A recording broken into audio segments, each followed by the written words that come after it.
Tout commence par une rivière de sang. Et ce qui suit est l'un des épisodes les plus terrifiants de la Bible. Les 10 plaies d'Égypte. Les 10 plaies sont en réalité un duel entre le Dieu de l'Exode et Pharaon. Dieu inflige à Pharaon et à son peuple une succession de châtiments, jusqu'à ce qu'il envoie l'ange de la mort sur le royaume. L'objectif est de détruire les divinités égyptiennes et de montrer que Dieu est tout-puissant. C'est l'un des récits les plus spectaculaires de l'Ancien Testament. Mais aujourd'hui, de nombreux chercheurs considèrent qu'il n'est en réalité qu'une légende. Il n'y a aucune trace, sous le règne d'aucun pharaon, d'événements qui ressemblent aux plaies d'Égypte. Nous n'avons trouvé aucune preuve qui confirme le récit biblique de l'Exode en Égypte. Mais les historiens se tromperaient-ils? Deux scientifiques fascinés par cette énigme pensent détenir la clé du mystère. Le premier suit la piste la plus évidente. La Bible est comme une carte au trésor. Si vous suivez les pistes avec application, petit à petit, vous allez découvrir ce que vous cherchez. Le second étudie des indices microscopiques. Les recherches que j'ai menées et publiées soutiennent la thèse de l'existence des 10 plaies d'Égypte. Tous deux sont persuadés que cet épisode de la Bible est un événement historique réel. Mais vont-ils réussir à prouver leur vérité?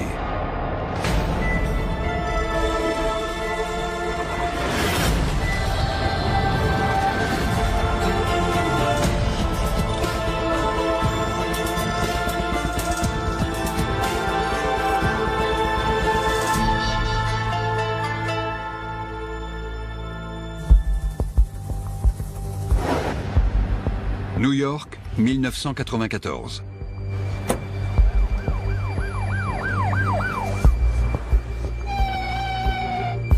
John Marr est enquêteur. Mais un enquêteur pas comme les autres.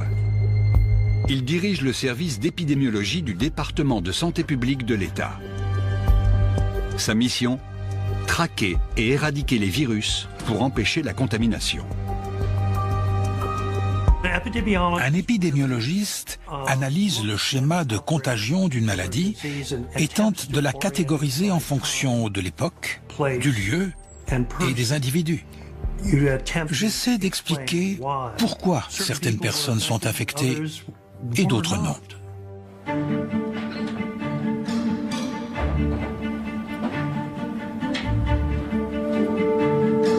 Dans une revue médicale, une lettre attire un jour l'attention de John Marr. Il ignore alors où sa lecture va le mener. C'était dans le courrier des lecteurs et le titre était « La troisième plaie d'Égypte ». Ça m'a interpellé. Il n'a pas relu l'histoire des plaies d'Égypte depuis plusieurs années. Je suis allé voir ma secrétaire qui ne se séparait jamais de sa Bible et j'ai demandé si je pouvais la lui emprunter. Elle me l'a donnée et j'ai relu l'Exode. Le scientifique ne croit pas aux vérités énoncées dans la Bible. Mais ce qu'il lit sur les plaies d'Égypte l'intrigue.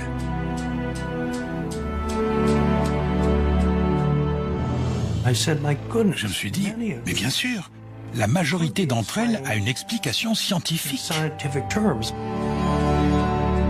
Si son hypothèse se confirme, alors ce récit est peut-être bien plus qu'un mythe. Il se lance dans une quête incroyable, élucider le mystère des 10 plaies d'Égypte.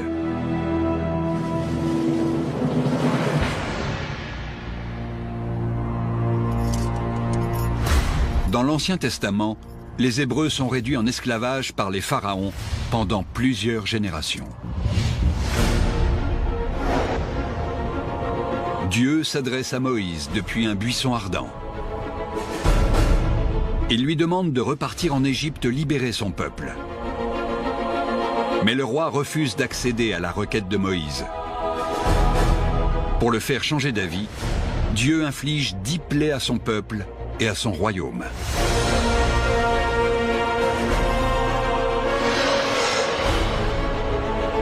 Les eaux du Nil sont changées en sang. Viennent ensuite les grenouilles, les poux et les mouches. Les animaux meurent dans les champs. Les hommes et les bêtes sont couverts de verrues. La grêle, les sauterelles et l'obscurité s'abattent sur le royaume d'Égypte.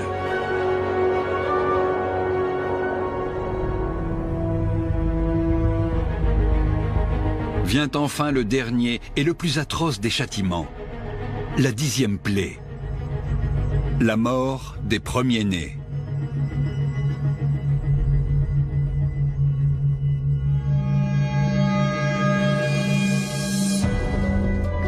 Pour la plupart des lecteurs, il s'agit d'une histoire à glacer le sang. Mais pour John Marr, ce récit représente bien plus que ça.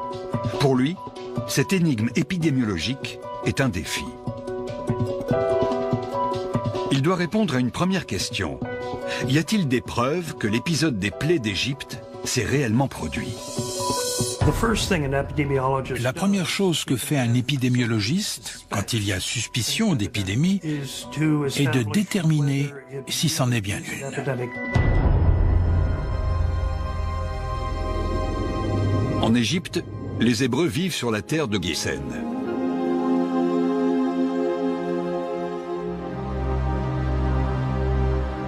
Les plaies se produisent juste avant leur départ pour leur interminable exode. D'après la tradition juive, l'exode s'est produit au XIVe siècle avant Jésus-Christ. C'est l'époque des dynasties du Nouveau Royaume. Des pharaons au nom aussi célèbre que Toutankhamon règnent alors sur l'Égypte.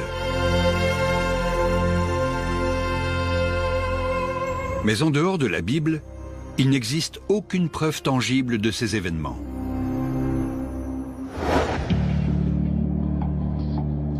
Il n'y a aucune preuve archéologique de l'exode des Hébreux. À aucun moment de leur voyage, ils n'ont été repérés, si on peut dire. La preuve de la présence des Hébreux en Égypte n'existe pas. Si les Hébreux ont vécu en Égypte pendant des siècles, c'était dans la clandestinité. L'épidémiologie va peut-être réussir là où l'égyptologie a échoué.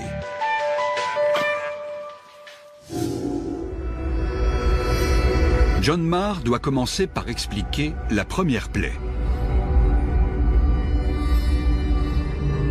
Le Nil est changé en une rivière de sang.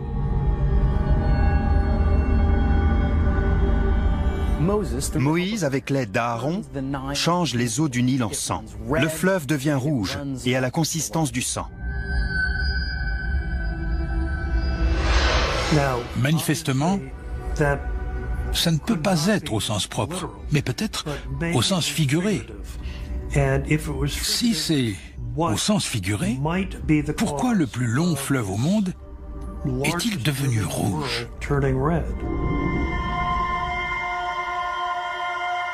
Pour John Marr, l'hypothèse la plus probable est biologique. Je me suis concentré sur ce qui me semblait être une explication logique, celle d'une éclosion d'algues qui aurait teinté l'eau en rouge. Les éclosions d'algues se produisent quand les nutriments dans l'eau favorisent une explosion du phytoplancton. En raison de leur couleur particulière, elles sont parfois surnommées marées rouges. Mais un élément reste mystérieux. Ces marées rouges surviennent d'habitude dans l'eau salée. Et l'eau du Nil est douce. Le problème, c'est que personne n'avait jamais vu d'éclosion massive d'algues rouges en eau douce. C'est un obstacle de taille pour le scientifique.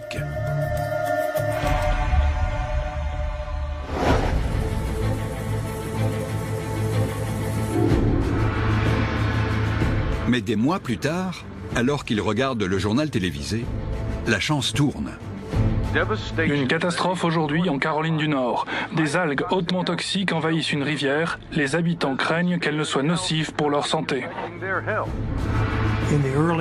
Au début des années 90, en Caroline du Nord, une éclosion d'algues massive a teinté en rouge vif les eaux d'une rivière. C'était une éclosion en eau douce. Des millions de poissons meurent dans cette rivière tués par l'algue toxique. C'était une catastrophe sanitaire. Les eaux prennent la couleur du sang, tout comme celle du Nil dans le livre de l'Exode.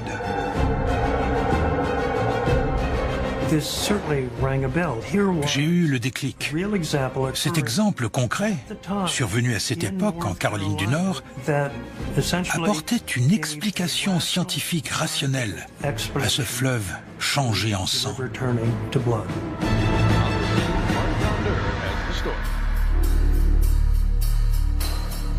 John Marr s'intéresse alors à la deuxième plaie, l'invasion des grenouilles.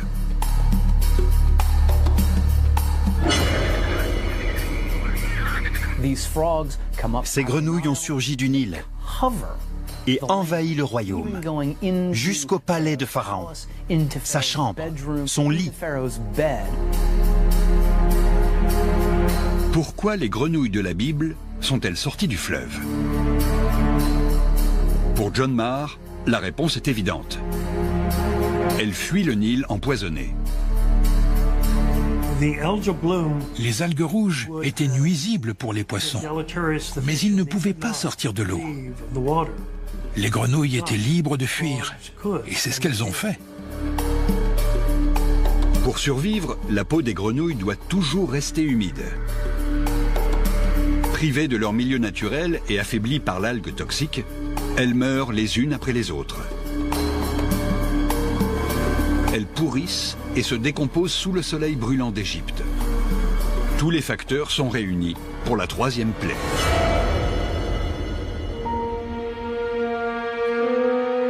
Après les grenouilles, viennent les poux. Le terme en hébreu est kinim.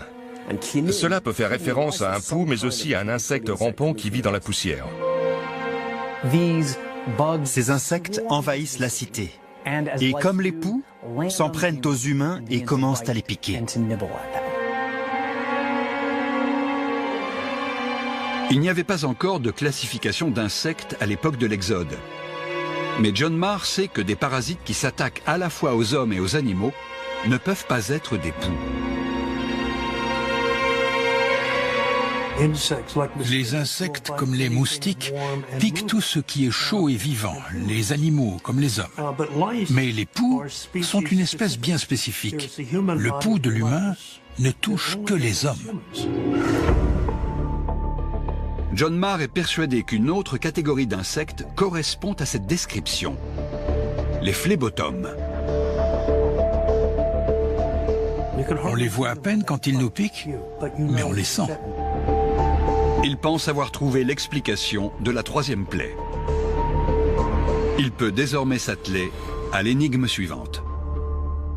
Après les poux, c'est au tour des mouches. Cette fois encore, elles envahissent toutes les terres du royaume, s'attaquent aux hommes et plus particulièrement au bétail.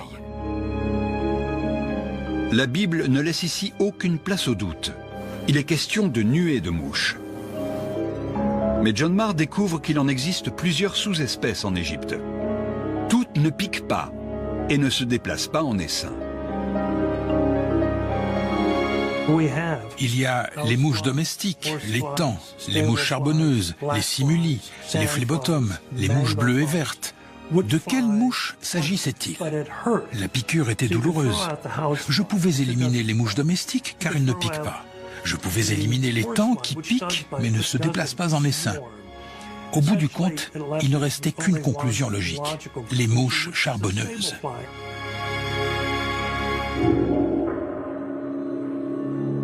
Malgré le scepticisme que soulèvent ces théories, John Marr pense détenir l'explication des 4 premières plaies. Il commence même à identifier un lien de cause à effet, un enchaînement fatal d'événements. Les eaux du Nil changées en sang ont tué les poissons, ce qui a permis aux grenouilles de proliférer avant de sortir de l'eau. Leurs carcasses ont fourni les nutriments nécessaires aux populations d'insectes pour se développer. C'est ce qui a provoqué l'explosion des phlébotomes. Quant aux mouches charbonneuses, elles adorent l'environnement créé par la décomposition de milliards de grenouilles et un fleuve stagnant. C'est une étape fondamentale dans son enquête sur les 10 plaies d'Égypte.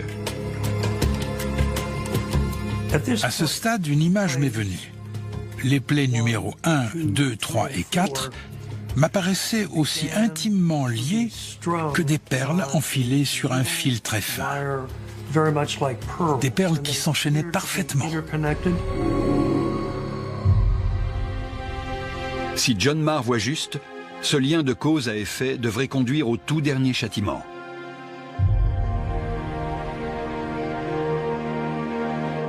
Et s'il parvient à le prouver, la partie sera gagnée. Si quelqu'un peut prouver que les 10 plaies ont eu lieu, alors tout le reste suivra, et notamment l'Exode. John Marr est prêt à relever le défi, mais son pragmatisme va être mis à rude épreuve.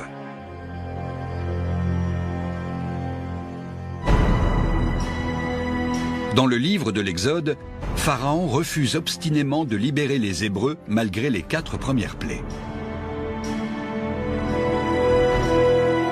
Le décor est planté pour le 5e châtiment. Une épidémie s'abat sur les animaux. Cette fois, John Marr enquête sur un terrain qu'il connaît bien, la maladie. En résumé, il est question d'une maladie qui ne touche que les animaux et pas les hommes. Dans la Bible, la 5e plaie décime à la fois le bétail et les chevaux du royaume d'Égypte. C'est une énigme pour l'épidémiologiste. Très peu de maladies s'attaquent à ces espèces tout en épargnant les hommes.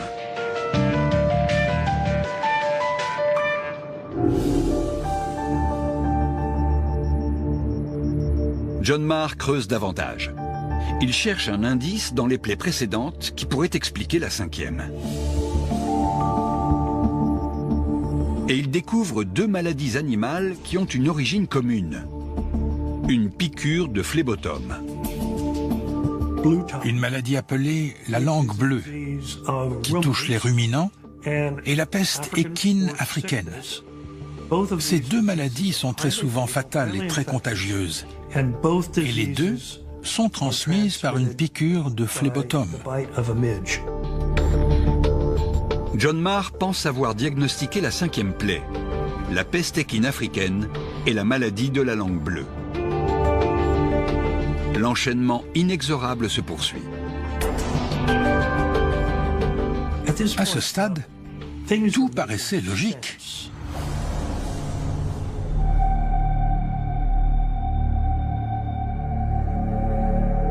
La 6e plaie est également une maladie. Mais cette fois, elle touche aussi les hommes. Le châtiment suivant, ce sont des furoncles sur les êtres humains et les bêtes. La 6e plaie fait monter la pression, si on veut. Nous sommes passés de l'eau à la terre ferme, et maintenant des animaux aux hommes. La menace se rapproche dangereusement, et Pharaon est de plus en plus inquiet. John Marr analyse les symptômes décrits dans la Bible. C'est nécessairement une éruption cutanée. Les furoncles sont des plaies suppurantes et les verrues sont des cloques. Or, nous savons que les mouches charbonneuses peuvent provoquer des infections de la peau. Il s'intéresse aux infections qui se développent suite à une piqûre de mouche charbonneuse. Et il en trouve une qui correspond à la description. La morve. La morve est une maladie bactérienne qui peut provoquer des lésions cutanées. Cela semble être une explication satisfaisante pour la 6e plaie. C'est une autre étape cruciale de son enquête. Beaucoup d'historiens croient que les 10 plaies d'Égypte sont une légende. Mais l'épidémiologiste vient de diagnostiquer les 6 premières. Une plaie en entraîne une autre, telle une séquence mathématique logique. Pour lui, c'est la preuve irréfutable que le récit biblique est fondé sur des faits réels.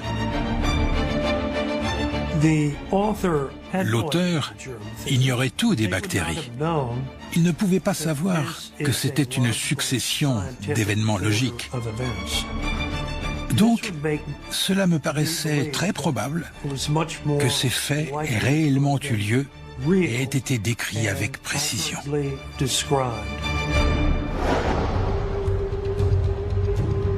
Mais la plaie suivante, la 7e, constitue une énigme à part entière.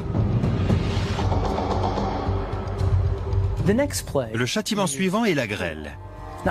Et pas seulement la grêle, mais des éclairs, la foudre, comme une tempête cosmique. La 7e plaie, la grêle, celle de la glace et du feu, sème le chaos sur son passage.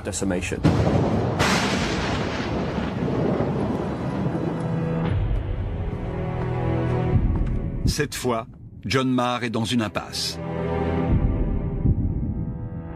La première plaie, le Nil changé en sang, serait un acte divin ou une catastrophe naturelle provoquée par une algue toxique. Les 5 plaies suivantes en seraient les conséquences directes.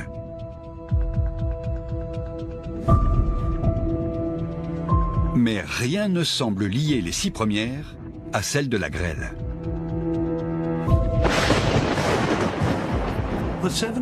La 7e plaie semblait en décalage. C'était un phénomène naturel, la grêle. Je ne voyais pas en quoi elle était liée aux 6 premières, ni en quoi elle entraînait les suivantes. J'étais bloqué. L'enquête de John Marr semble être interrompue pour cause d'intempéries.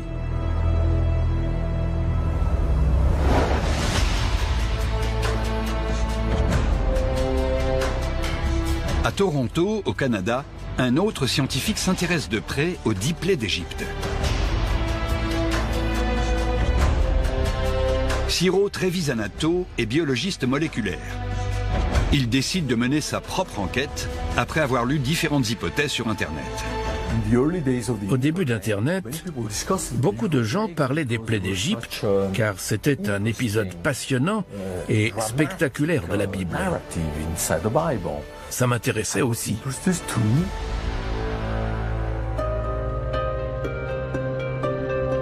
Il veut mettre à profit ses compétences scientifiques pour chercher une seule et unique cause commune aux 10 plaies. Quand j'ai vu tout ça, les eaux rouges, les poissons massacrés, mais évidemment, c'était des algues. Elles ont éclos et elles ont changé la couleur de l'eau, elles ont tué les poissons. Ciro Trevisanato conduit des expériences en laboratoire avec des algues. Mais il s'aperçoit vite que sa théorie a des limites.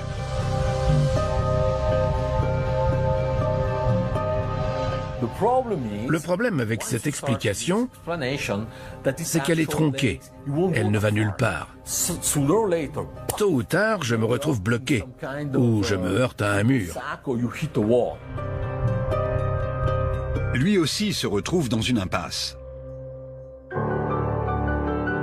Jusqu'à ce qu'une rencontre fortuite lui ouvre de nouvelles portes. Un jour, je suis allé voir mon ami Pasquale Zappia, qui est un célèbre commerçant de Toronto, et, comme toujours, nous avons bavardé. C'était en réalité un monologue de sa part. Son ami lui parle d'une éruption volcanique au Chili. Celle du mont Hudson.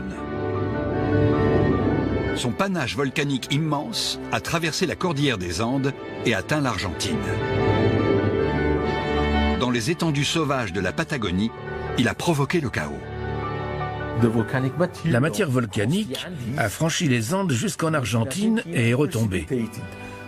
Les cours d'eau argentins sont devenus rouges, acides et rouges. Et c'est exactement ce que nous voyons dans les plaies d'Égypte. C'est une révélation pour le biologiste.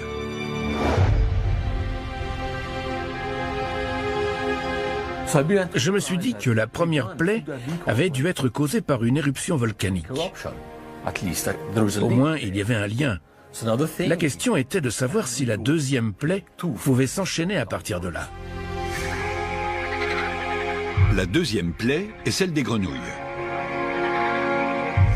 Ce phénomène étrange, où elles sont restées sur Terre sans jamais retourner dans l'eau, pouvait-il avoir un lien avec la première plaie? Oui, parce que, souvenez-vous, l'eau était devenue acide, donc elles ne pouvaient pas y retourner. Elles se sont retrouvées piégées sur Terre, et en restant sur Terre, elles se sont déshydratées et sont mortes dans les champs, dans les maisons. Ciro Trevisanato rejoint ensuite le raisonnement de John Marr. La mort des grenouilles et des poissons entraîne une réaction en chaîne et conduit aux deux plaies suivantes. Celle des poux et des mouches. Nous avons 4 plaies d'affilée provoquées par l'éruption d'un volcan quelque part.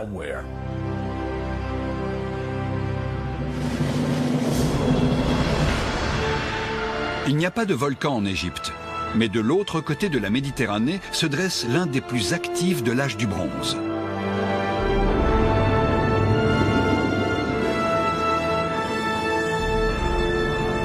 Le mont Terra, qui a donné naissance à l'île de Santorin. Il est entré en éruption il y a environ 3500 ans. L'éruption du Terra était probablement de la même intensité que la plus grosse éruption de ce dernier millénaire. Plusieurs tonnes de cendres et de gaz toxiques sont projetées à des kilomètres dans l'atmosphère. L'éruption a dû projeter au moins 30 km3 de roches, sous forme de cendres pulvérisées et de pierres ponces, mais peut-être jusqu'à 60 ou même 90 km3. Une éruption de cette ampleur enfouirait la majeure partie du Royaume-Uni sous des dizaines de centimètres de cendres. Les vents poussent le panache volcanique vers le sud-est, en direction du delta du Nil. Les cendres volcaniques n'ont pas de frontières. Nous l'avons vu avec cette éruption en Argentine, et c'était aussi le cas avec les plaies d'Égypte. Ciro Trevisanato doit maintenant expliquer comment l'éruption du Terra a pu entraîner la 5e plaie, la mort des animaux.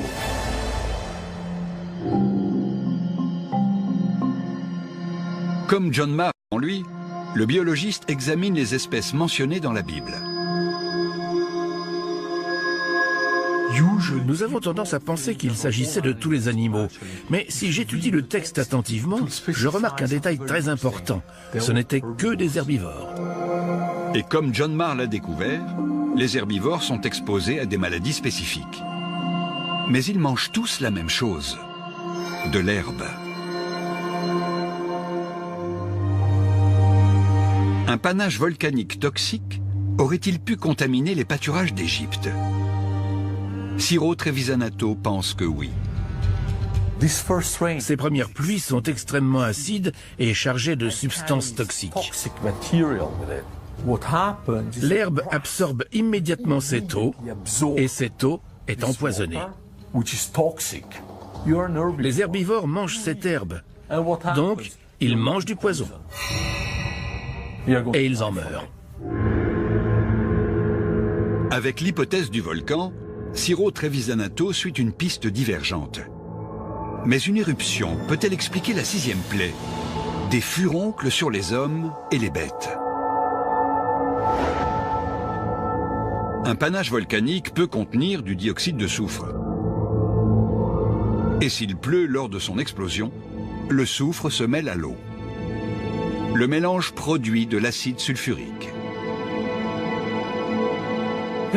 La 6e plaie, petite révision, qu'est-ce que c'était? Une pluie d'acide sulfurique doux. Comment le savons-nous? À cause des pustules et des furoncles. Il est maintenant convaincu que la 6e plaie n'a rien d'une épidémie. Ces lésions cutanées sont des brûlures liées à l'acide.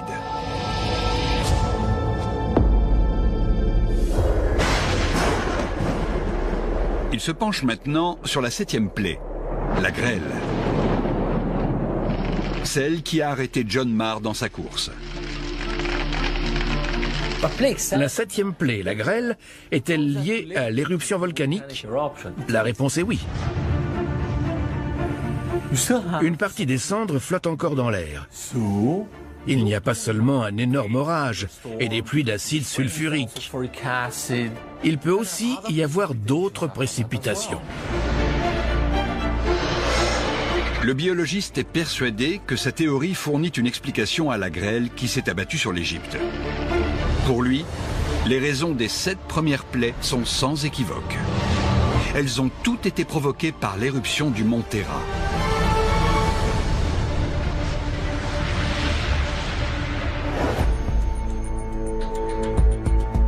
Il s'aventure désormais en territoire inconnu. La 8e plaie, les sauterelles. Ces insectes sont arrivés par nuages entiers. C'était bien pire que tout ce que les Égyptiens avaient déjà connu. Ils étaient habitués aux sauterelles, mais dans de telles proportions, et tout en même temps, c'était pour eux du domaine de l'intervention divine. Les invasions de sauterelles ne sont pas rares en Égypte. Elles seraient provoquées par de fortes pluies qui favoriseraient la reproduction de ces insectes. Le biologiste pense que le panache volcanique a peut-être modifié le climat et créé des conditions idéales pour la prolifération des sauterelles.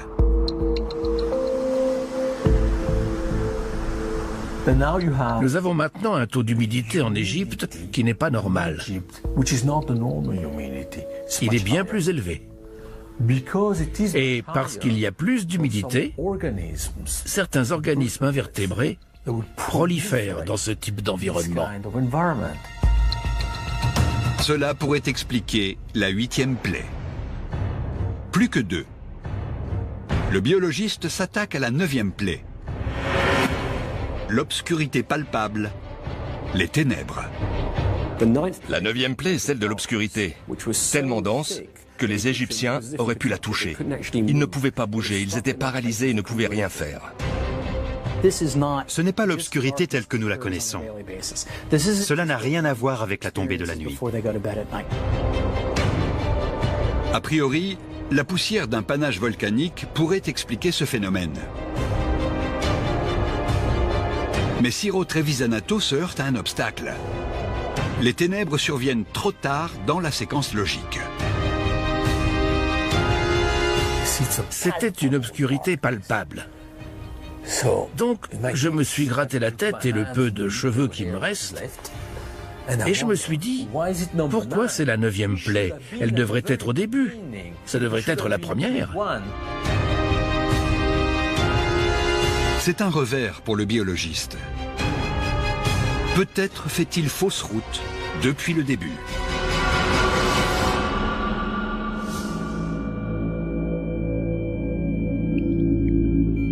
Il revient sur l'éruption chilienne et découvre qu'elle s'est produite en plusieurs phases. Je me suis aperçu que la dynamique de cette éruption était différente. Le volcan a d'abord craché de la cendre, qui a franchi les Andes jusqu'en Argentine, puis s'est arrêté, et il a recommencé.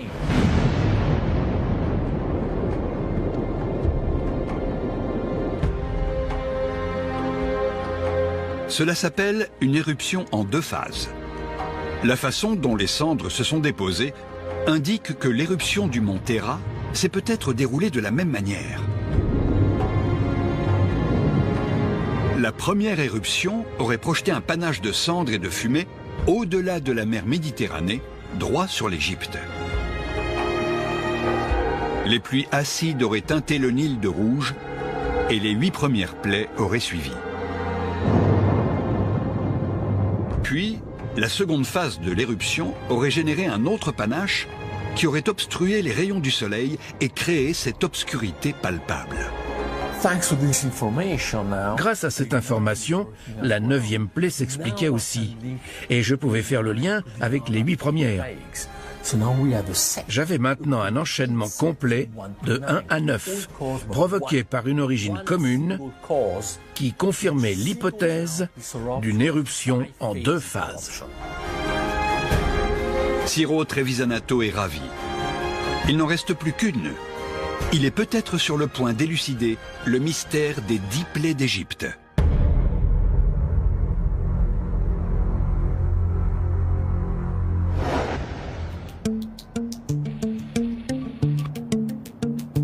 Mais à New York, l'épidémiologiste John Marr est loin d'être convaincu par l'hypothèse du volcan.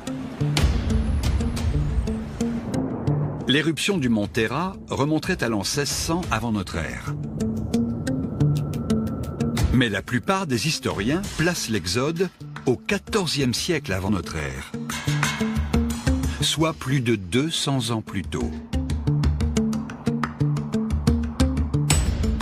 J'ai lu des articles sur l'hypothèse scientifique du volcan et des 10 plaies d'Égypte. C'est audacieux, intéressant, mais je n'y crois pas. Pour lui, ce n'est qu'une théorie fumeuse.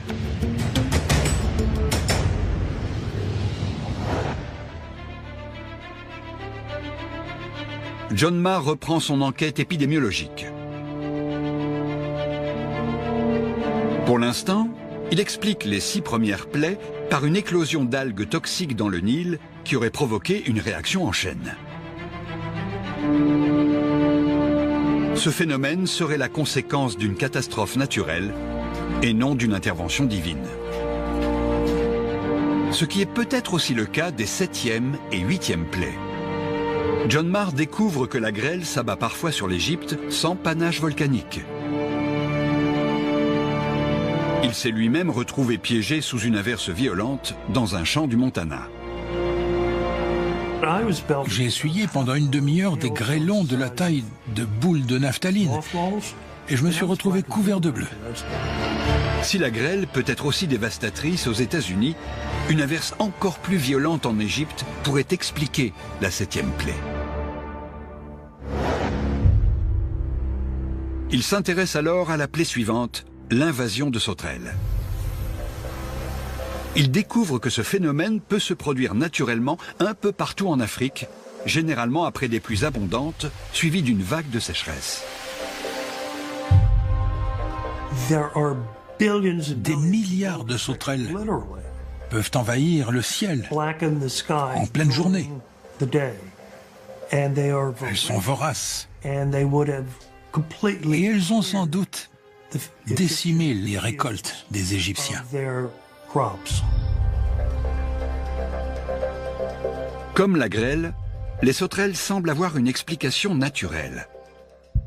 Mais est-ce le cas de la 9e plaie, les ténèbres?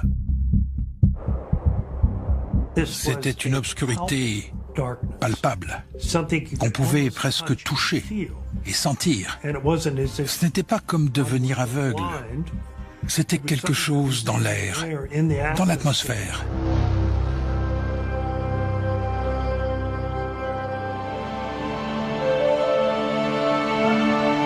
John Marr découvre qu'un autre phénomène naturel correspond à cette description. Une tempête de sable. Les Égyptiens ont plusieurs mots pour décrire différentes tempêtes de sable.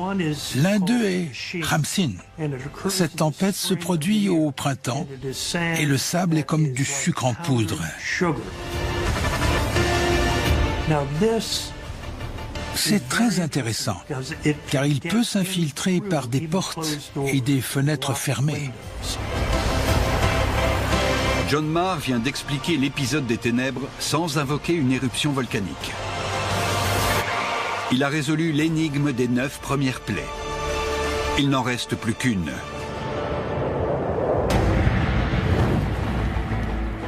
La plus terrible de toutes.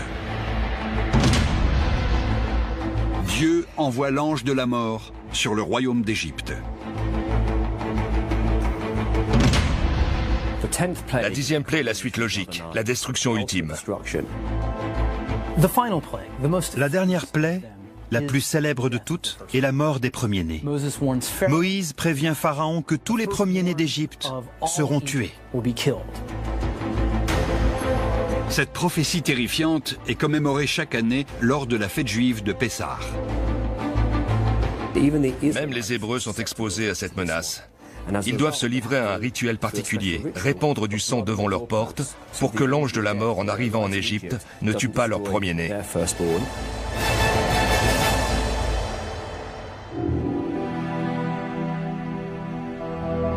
Malgré des milliers d'années d'études religieuses, la dernière plaie reste un mystère. La 10e plaie était la plus inexplicable de toutes. La plus difficile à justifier scientifiquement. John Marr ne voit aucun lien entre la mort des premiers-nés et les 9 châtiments précédents. Il ne voit aucun phénomène naturel susceptible de l'expliquer. Une fois encore, il est dans une impasse.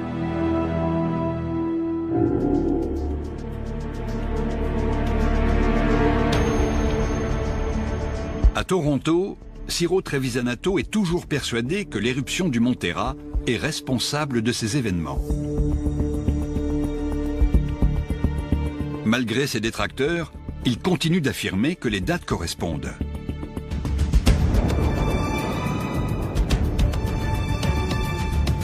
Dans la Bible, les Hébreux fuient l'Égypte, puis errent dans le désert pendant 40 ans.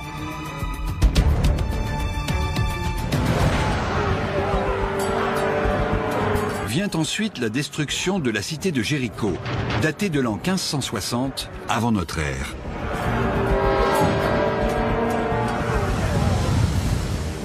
Si je regarde la date de l'éruption du Terra et la date de la chute de Jéricho, il s'est écoulé entre les deux, pas 40 ans exactement, mais environ 40 ans. Il est convaincu que l'éruption volcanique explique les 9 premières plaies. Mais qu'en est-il de la 10e?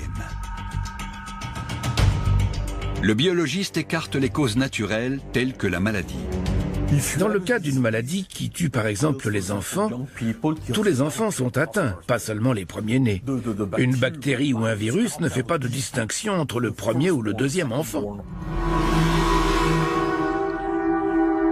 Il a alors une révélation. L'explication ne serait pas physiologique, mais psychologique. Les cendres et le panache n'ont plus rien à voir. Cette fois, c'est une réaction psychologique des Égyptiens qui disent « Nous avons vu tout ça, les poissons, les grenouilles, nous avons vu aussi les oiseaux. Et maintenant, cette obscurité qui nous étouffe. Mais qu'est-ce qui se passe? Qu'est-ce qui va nous arriver ensuite? On n'en peut plus. » Terrorisés par les 9 plaies, les Égyptiens tentent d'apaiser leur dieu.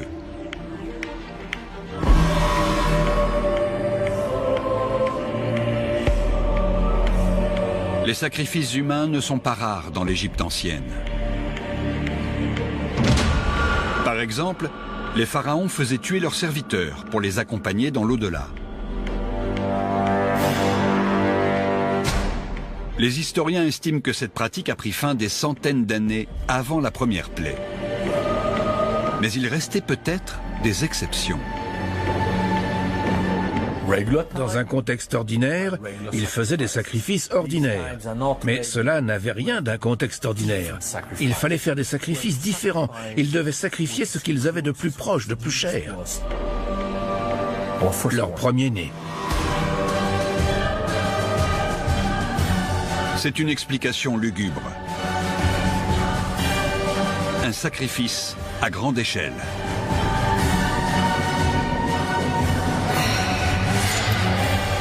Les Égyptiens s'infligent eux-mêmes le 10e châtiment.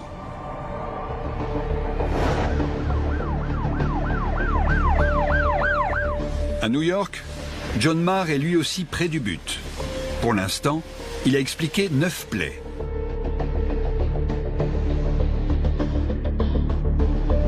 En examinant la 10e, il commence à voir un schéma se dessiner. En revenant sur les 9 premières plaies, j'ai identifié un leitmotiv.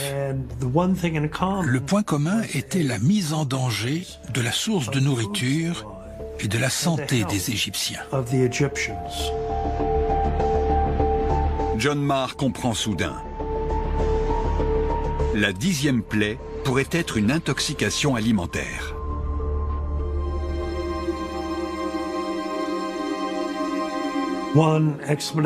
Ils avaient peut-être ingéré du grain contaminé. La grêle et les sauterelles déciment les cultures d'Égypte. L'obscurité empêche les récoltes restantes de sécher au soleil. Elles sont stockées dans des greniers à grains alors qu'elles sont encore humides.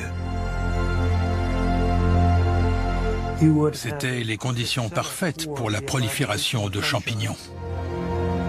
Sur les céréales, les champignons peuvent être porteurs d'un assassin microscopique, une mycotoxine. La mycotoxine Stachybotrys atra, à haute dose, peut provoquer des hémorragies internes dans les poumons et les organes. Dans ce cas, il n'y a pas de cause visible de la mort et c'est une mort brutale. La mycotoxine se forme tout d'abord sur la couche de grains exposée à l'air libre. Le premier à manger était l'aîné, garçon ou fille. Il ingérait donc une dose importante de mycotoxine située sur les couches supérieures des céréales moisies.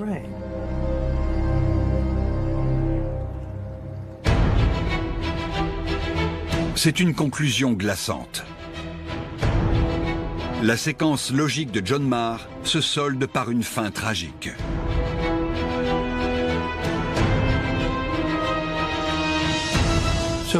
Nous voyons avec le recul que les 7e, 8e et 9e plaies d'Égypte composaient les jalons de la 10e.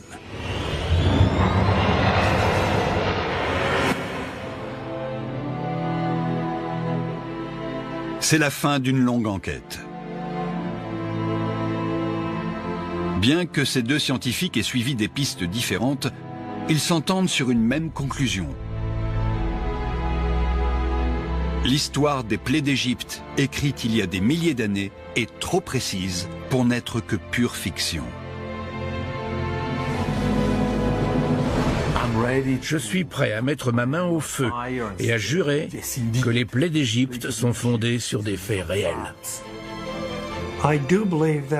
Je suis convaincu que le récit des 10 plaies décrits dans la Bible est une fidèle représentation historique de ce qui s'est réellement passé.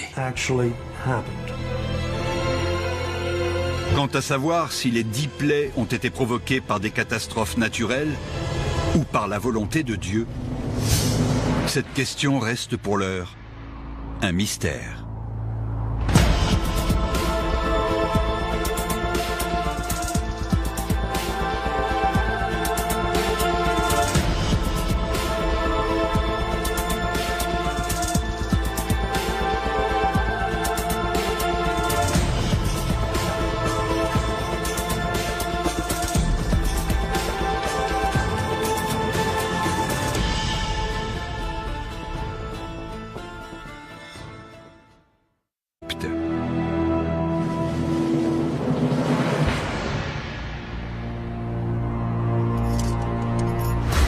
Dans l'Ancien Testament, les Hébreux sont réduits en esclavage par les pharaons pendant plusieurs générations.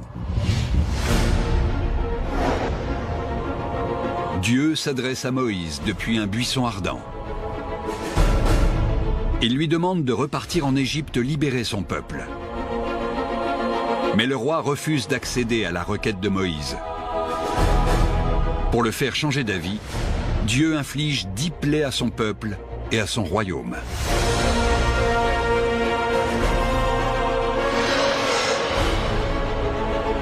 Les eaux du Nil sont changées en sang. Viennent ensuite les grenouilles, les poux et les mouches. Les animaux meurent dans les champs. Les hommes et les bêtes sont couverts de verrues. La grêle, les sauterelles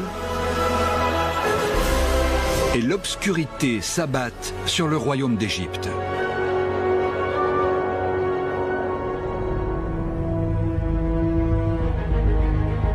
Vient enfin le dernier et le plus atroce des châtiments, la 10e plaie, la mort des premiers-nés.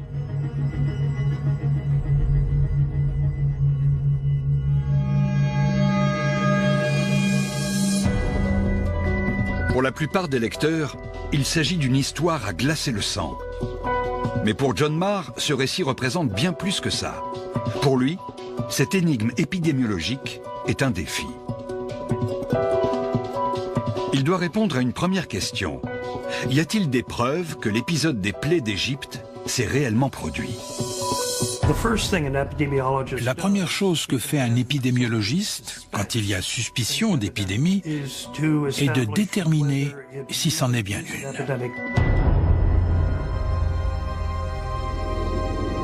En Égypte, les Hébreux vivent sur la terre de Goshen.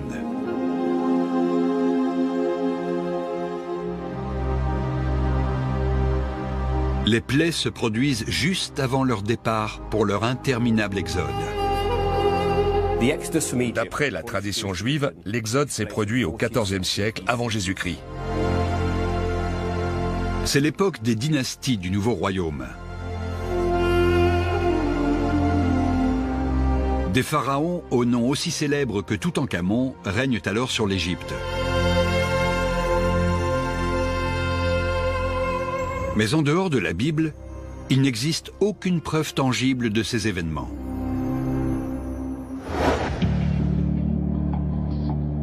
Il n'y a aucune preuve archéologique de l'exode des Hébreux.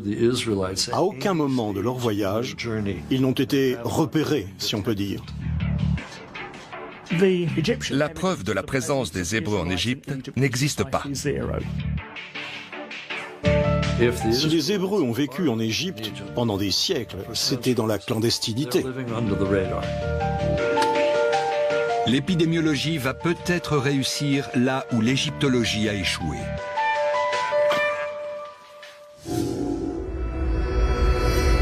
John Marr doit commencer par expliquer la première plaie. Le Nil est changé en une rivière de sang.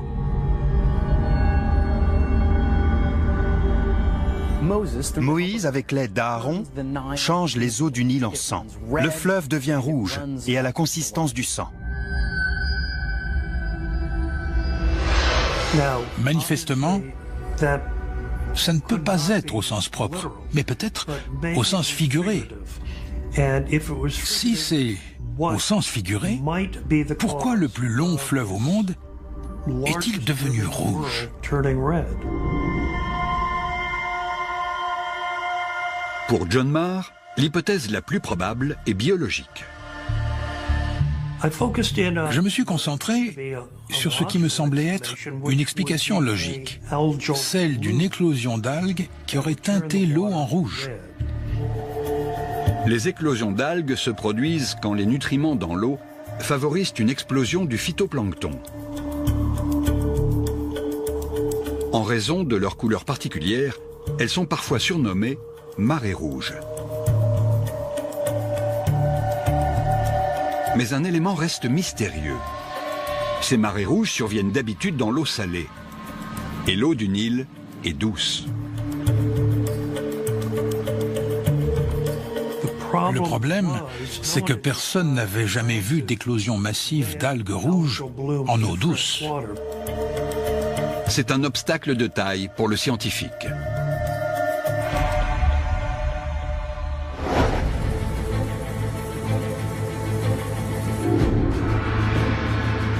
Mais des mois plus tard, alors qu'il regarde le journal télévisé, la chance tourne. Une catastrophe aujourd'hui en Caroline du Nord. Des algues hautement toxiques envahissent une rivière. Les habitants craignent qu'elles ne soient nocives pour leur santé. Au début des années 90, en Caroline du Nord, une éclosion d'algues massive a teinté en rouge vif les eaux d'une rivière. C'était une éclosion en eau douce. Des millions de poissons meurent dans cette rivière tués par l'algue toxique. C'était une catastrophe sanitaire. Les eaux prennent la couleur du sang, tout comme celle du Nil dans le livre de l'Exode.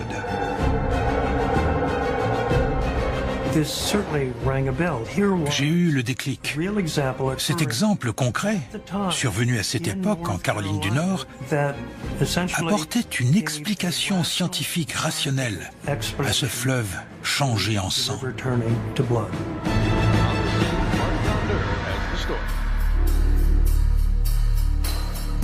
John Marr s'intéresse alors à la deuxième plaie, l'invasion des grenouilles.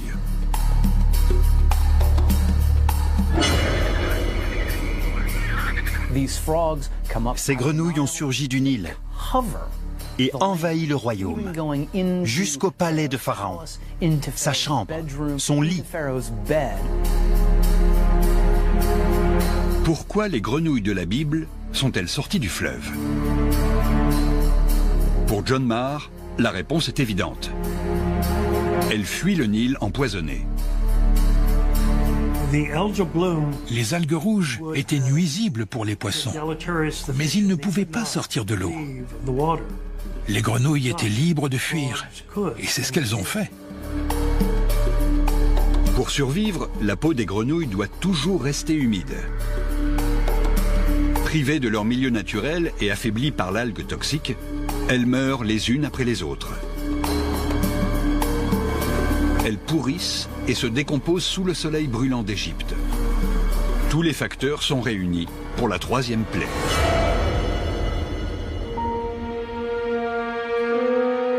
Après les grenouilles, viennent les poux. Le terme en hébreu est kinim. Cela peut faire référence à un pou, mais aussi à un insecte rampant qui vit dans la poussière. Ces insectes envahissent la cité. Et comme les poux, s'en prennent aux humains et commencent à les piquer. Il n'y avait pas encore de classification d'insectes à l'époque de l'Exode. Mais John Marr sait que des parasites qui s'attaquent à la fois aux hommes et aux animaux ne peuvent pas être des poux. Les insectes, comme les moustiques, piquent tout ce qui est chaud et vivant, les animaux comme les hommes. Mais les poux sont une espèce bien spécifique. Le pou de l'humain ne touche que les hommes. John Marr est persuadé qu'une autre catégorie d'insectes correspond à cette description. Les phlébotomes. On les voit à peine quand ils nous piquent, mais on les sent. Il pense avoir trouvé John Marr pense avoir diagnostiqué la cinquième plaie, la peste équine africaine et la maladie de la langue bleue. L'enchaînement inexorable se poursuit.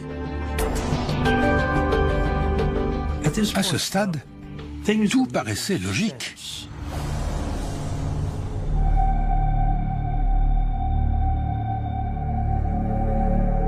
La sixième plaie est également une maladie. Mais cette fois, elle touche aussi les hommes. Le châtiment suivant, ce sont des furoncles sur les êtres humains et les bêtes. La sixième plaie fait monter la pression, si on veut.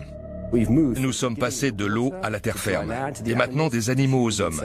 La menace se rapproche dangereusement, et Pharaon est de plus en plus inquiet. John Marr analyse les symptômes décrits dans la Bible. C'est nécessairement une éruption cutanée. Les furoncles sont des plaies suppurantes, et les verrues sont des cloques. Or, nous savons que les mouches charbonneuses peuvent provoquer des infections de la peau. Il s'intéresse aux infections qui se développent suite à une piqûre de mouche charbonneuse. Et il en trouve une qui correspond à la description. La morve. La morve est une maladie bactérienne qui peut provoquer des lésions cutanées. Cela semble être une explication satisfaisante pour la sixième plaie. C'est une autre étape cruciale de son enquête. Beaucoup d'historiens croient que les 10 plaies d'Égypte sont une légende. Mais l'épidémiologiste vient de diagnostiquer les 6 premières.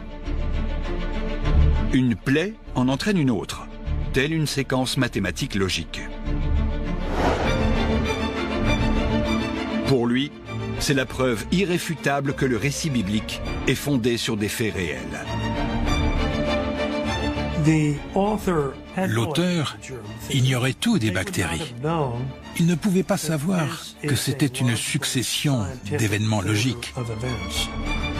Donc, cela me paraissait très probable que ces faits aient réellement eu lieu et aient été décrits avec précision.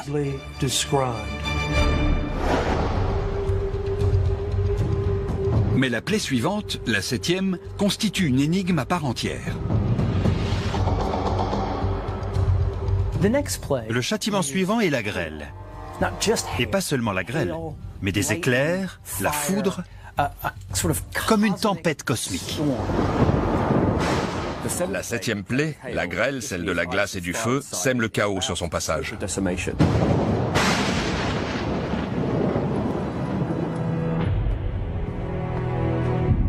Cette fois, John Marr est dans une impasse. La première plaie, le Nil changé en sang, serait un acte divin ou une catastrophe naturelle provoquée par une algue toxique. Les 5 plaies suivantes en seraient les conséquences directes.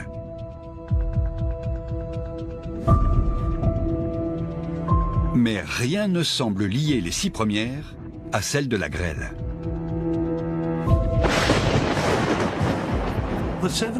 La 7e plaie semblait en décalage. C'était un phénomène naturel, la grêle. Je ne voyais pas en quoi elle était liée aux 6 premières, ni en quoi elle entraînait les suivantes. J'étais bloqué. L'enquête de John Marr semble être interrompue pour cause d'intempéries.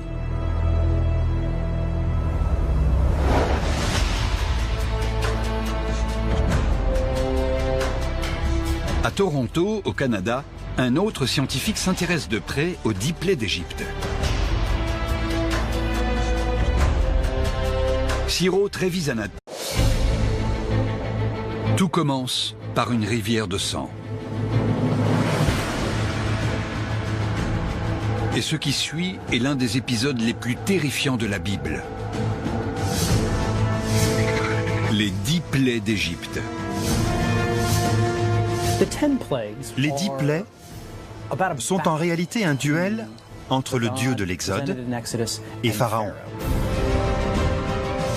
Dieu inflige à Pharaon et à son peuple une succession de châtiments, jusqu'à ce qu'il envoie l'ange de la mort sur le royaume. L'objectif est de détruire les divinités égyptiennes et de montrer que Dieu est tout-puissant. C'est l'un des récits les plus spectaculaires de l'Ancien Testament. Mais aujourd'hui, De nombreux chercheurs considèrent qu'il n'est en réalité qu'une légende. Il n'y a aucune trace, sous le règne d'aucun pharaon, d'événements qui ressemblent aux plaies d'Égypte. Nous n'avons trouvé aucune preuve qui confirme le récit biblique de l'Exode en Égypte. Mais les historiens se tromperaient-ils? Deux scientifiques fascinés par cette énigme pensent détenir la clé du mystère. Le premier suit la piste la plus évidente. La Bible est comme une carte au trésor. Si vous suivez les pistes avec application, petit à petit, vous allez découvrir ce que vous cherchez. Le second étudie des indices microscopiques. Les recherches que j'ai menées et publiées soutiennent la thèse de l'existence des 10 plaies d'Égypte. Tous deux sont persuadés que cet épisode de la Bible est un événement historique réel. Mais vont-ils réussir à prouver leur vérité?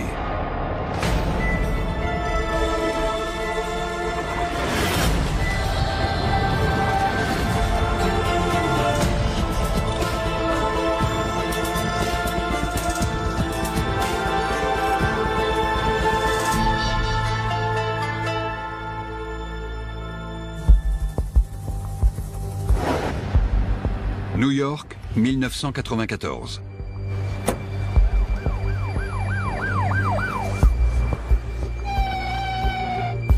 John Marr est enquêteur. Mais un enquêteur pas comme les autres. Il dirige le service d'épidémiologie du département de santé publique de l'État. Sa mission? Traquer et éradiquer les virus pour empêcher la contamination. Un épidémiologiste analyse le schéma de contagion d'une maladie et tente de la catégoriser en fonction de l'époque, du lieu et des individus. J'essaie d'expliquer pourquoi certaines personnes sont infectées et d'autres non.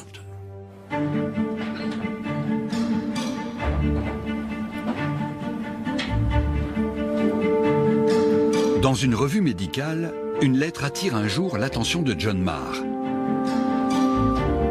Il ignore alors où sa lecture va le mener.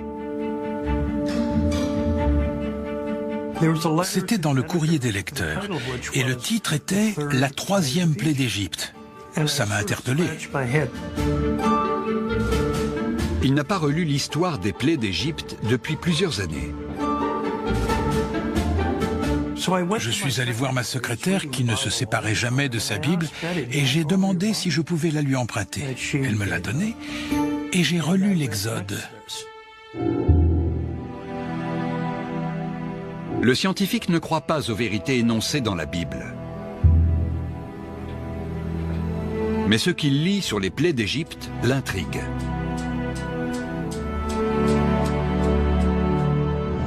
Je me suis dit, mais bien sûr, la majorité d'entre elles a une explication scientifique. Si son hypothèse se confirme, alors ce récit est peut-être bien plus qu'un mythe. Il se lance dans une quête incroyable. Élucider le mystère des 10 plaies d'Égypte. Explication de la troisième plaie. Il peut désormais s'atteler à l'énigme suivante. Après les poux, c'est au tour des mouches. Cette fois encore, elles envahissent toutes les terres du royaume, s'attaquent aux hommes et plus particulièrement au bétail. La Bible ne laisse ici aucune place au doute. Il est question de nuées de mouches. Mais John Marr découvre qu'il en existe plusieurs sous-espèces en Égypte. Toutes ne piquent pas et ne se déplacent pas en essaim. Il y a les mouches domestiques, les tans, les mouches charbonneuses, les simulis, les phlébothomes, les mouches bleues et vertes. De quelle mouche s'agissait-il? La piqûre était douloureuse. Je pouvais éliminer les mouches domestiques car elles ne piquent pas. Je pouvais éliminer les tans qui piquent mais ne se déplacent pas en essaim. Au bout du compte, il ne restait qu'une conclusion logique, les mouches charbonneuses.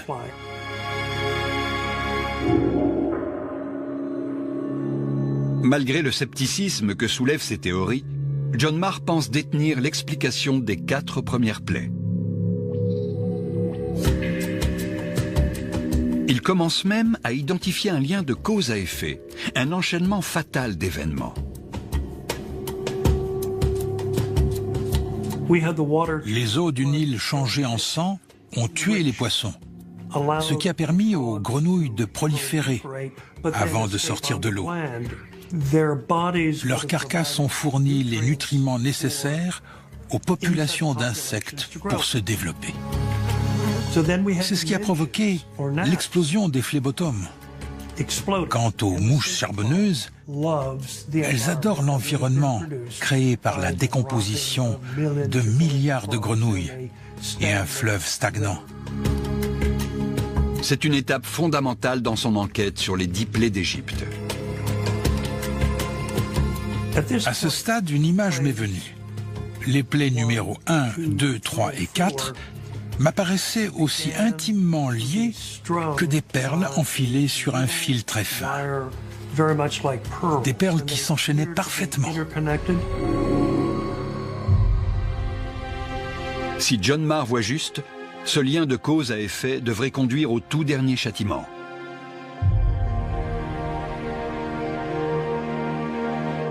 Et s'il parvient à le prouver, la partie sera gagnée. Si quelqu'un peut prouver que les 10 plaies ont eu lieu, alors tout le reste suivra, et notamment l'Exode. John Marr est prêt à relever le défi, mais son pragmatisme va être mis à rude épreuve.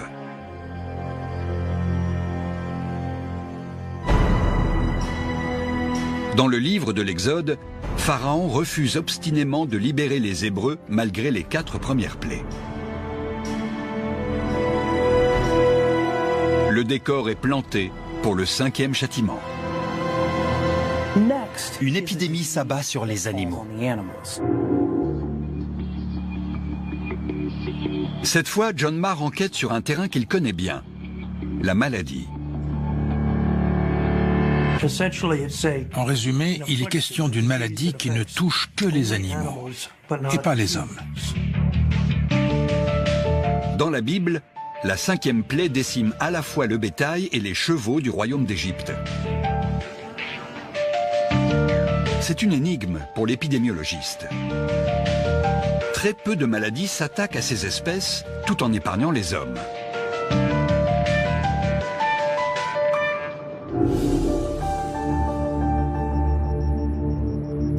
John Marr creuse davantage. Il cherche un indice dans les plaies précédentes qui pourrait expliquer la 5e. Et il découvre 2 maladies animales qui ont une origine commune. Une piqûre de phlébotome. Une maladie appelée la langue bleue, qui touche les ruminants, et la peste équine africaine. Ces 2 maladies sont très souvent fatales et très contagieuses. Et les 2 sont transmises par une piqûre de phlébotome.